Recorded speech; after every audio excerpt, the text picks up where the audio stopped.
What is going on, guys? Newport City Nightmare back with you once again with the Monday edition of the Newport City Nightmare podcast. And what a week it has been in professional wrestling. Of course, we spoke to you on Saturday, of course, with SmackDown. What a great SmackDown it was. And yeah, lots of heating up going into War Games this coming Saturday. So this is going to be nuts. Obviously, it's my birthday week this week.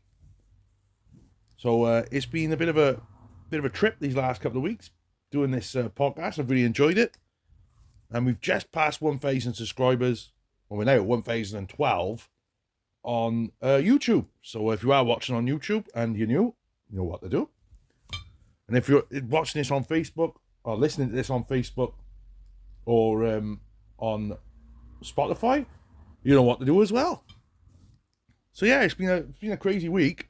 Like I said, it's not going to be a long podcast, this one. Like I said, the Monday ones will just be a wrap-up of what happened over the weekend. But obviously, Saturday is going to be a big podcast, as usual. So let's get into things, guys. Of course, this past Saturday, I did say I'm not going to do AEW. Now, let's talk about that in the first. I'm going to talk about AEW if anything big happens, right? So if it's a pay-per-view, if they sign someone, because I don't watch AEW as much as I used to, and like I can't really, review shows. I'm not watching them every week, so it's not great really. But they did have Full Gear on Saturday night, which apparently was really good. But I've watched bits of it.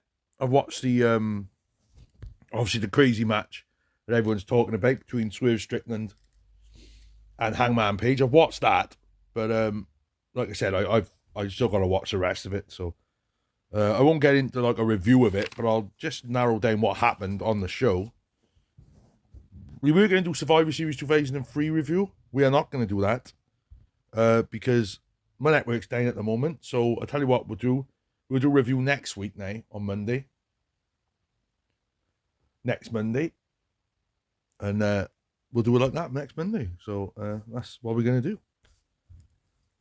So let's go on to Full Gear. That's the results of Full Gear. Of course, they opened the pre-show with Eddie Kingston beating Jay Lethal for the Ring of Honor World Championship, or defending it. Claudio Castagnoli defeated Buddy Matthews. I wouldn't say Buddy fucking whatever his name was. Buddy Murphy, I went to say that. That was his name in WWE, wasn't it? And MJF and Samoa Joe. So you think they said on Collision that Joe was going to be his partner. They beat the Guns. He then opened the show with Sting and Darby Allin.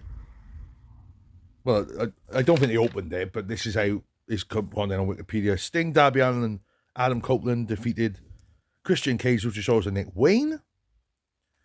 Orange Cassidy defeated John Moxley to defend his international championship. Tony Storm, new women's champion. Big Bill and Ricky Starks, they won their fatal four-way match. Julia Hart won the TBS title. Didn't see that coming. Swerve beating Hangman Adam Page in just a crazy Texas death match, even though technically it's not a Texas death match, it's a last man standing match, but I'll let him go with that. Jericho and Omega beat the Bucks, so it looks like the Bucks are going to be taking time off, apparently. And MJF beat Jay White in the main event to stay the champ, which is crazy. He was injured, apparently, before the show as well, so it's like, hello. But whatever. It's the way it is. But AEW, they like to do things the way they do. So, also, like I said, we've just heard in the last couple of days that the Young Bucks will be taking time off. I don't know how true that is. I think they're going to come back as heels, basically. That's up to them if they want to do that. And it's just, I've got to a point now with AEW. It's like, do I really want to watch it? So, like I said, we will be covering bits of it, but only when I want to. Also, Will Ospreay deciding to go to AEW as well. Sign with AEW, 3-year contract. He won't obviously start with AEW until February, but he'll be around, I imagine. Crazy, but I thought, well, I would have preferred him to go to WWE, obviously, but I understand why he went to AEW, because he wants to stay in the UK. I think that's primarily why he's gone to AEW, because he wants a new challenge, I imagine, but doesn't want to go to WWE and doesn't want to move to the United States. But I could be wrong. But it's hearing everyone now is going mad about, oh, he should have gone to WWE. He's an idiot. He's not mainstream and all. Now I've heard people going, it's all about tribalism. No, it's not about tribalism. If people want to watch something, they can support people. That's how it is. You don't have to like everything, guys. This is what everyone goes mad about. Oh, you gotta like everything, you're being nasty. No. If you like something, you fucking watch it. Simple as that. If you don't like something, you would and if you don't like that product, if you watch it and you don't like it, you are allowed to criticise it. Same goes for this Will Ospreay thing.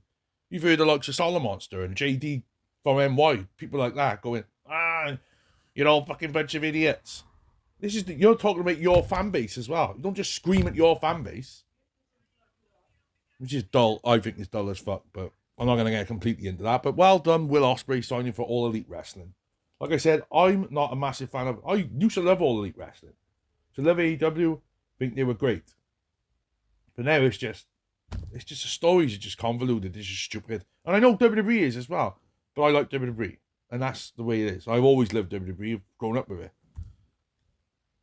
Oh, I get back into AEW at some point, but like I said, this podcast is primarily going to be about WWE. Like I said, on a Monday, we'll catch up with the wrestling news. I'm not going to be long here, guys. It's only going to be a short podcast because I got things to do. But like I said, on a Monday, you will get a short podcast. Because that's how we roll, guys, isn't it? So let's go to this day in wrestling history. Oh, actually, we're going to give our predictions for Survivor Series quickly. Will Randy Orton be there? I suppose we could do our predictions on Saturday, but we'll do a quick route. Will Randy Orton be there at Survivor Series, I wonder? That's going to be a strange one, because we've seen, obviously, Drew is now part of the... I don't know if he's part of the Judgment Day. We'll find out tonight. But I imagine tonight on Raw, Drew will be the fifth man, and I'm guessing Randy Orton will come back and be the fifth man for Cody's team. I'm guessing that, but you know that it could be different. But let's hope tonight. I do think Randy Orton will be back, Survivor Series at least. There is rumours of Punk. I don't think Punk will be back in WWE. Not yet, anyway. You know, it would be great if he was. Don't get me wrong, being in Chicago on Saturday, but we'll see. We'll see what happens. We'll see what happens this Saturday. Like I said, we got a women's match. So now it's Becky, Charlotte. What is it? Becky, Charlotte, Bianca, and Shotzi. Shotzi being the odd one there. Against Damage Control. I think we're going to have a Damage Control win. And I don't know, actually. I don't know. I think Bianca will pin... Actually, I think Shotzi will be pinned, because Shotzi's like the 1-8, and I think it'll be Kyrie to get the win for the women. I think there's no undisputed, there's no universal title matches there. Is there a women's? Yeah. Rhea Ripley is going to face off against Zoe Stark. So yeah, Rhea's going to beat Zoe, obviously. I think.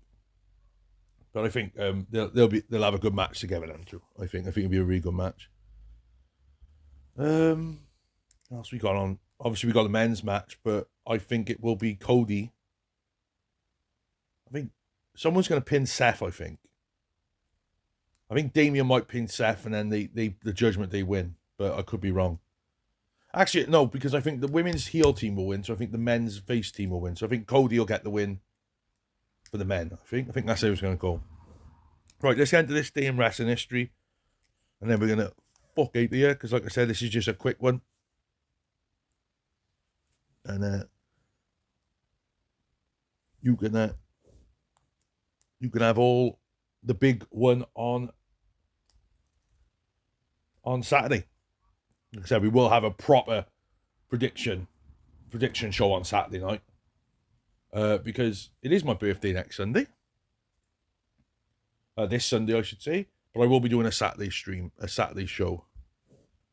So, because I'm going out Thursday afternoon. I'm going out for a drink. And then Sunday I'm going out with my mum for a meal.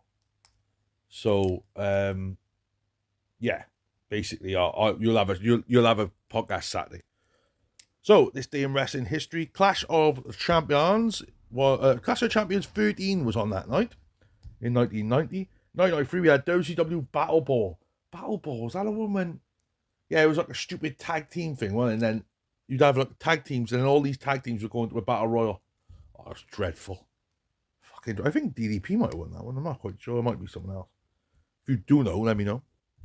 1994, we had Bull Nakano defeat Alundra Blaze to win the WWF Women's Championship, and that was in Japan as well.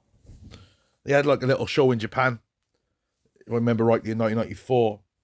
Then we go 8 years down the line. We had 2002. The one and only Jeff Jarrett beat Ron the Truth Killings to win his first ever NWA World Championship.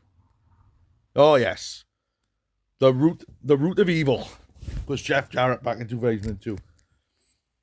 We then go all the way to 2011 when The Rock made his return to professional wrestling inside the ring as he faced off against The Miz and R-Truth with John Cena at Survivor Series. But of course, a couple of months later, him and Cena would face off in the match that was dubbed Once in a Lifetime, and then he did it again the next year. 5 years later, Goldberg took on Brock Lesnar. Goldberg returned to the ring that night against Brock Lesnar at Survivor Series, squashing Brock in about 38 seconds.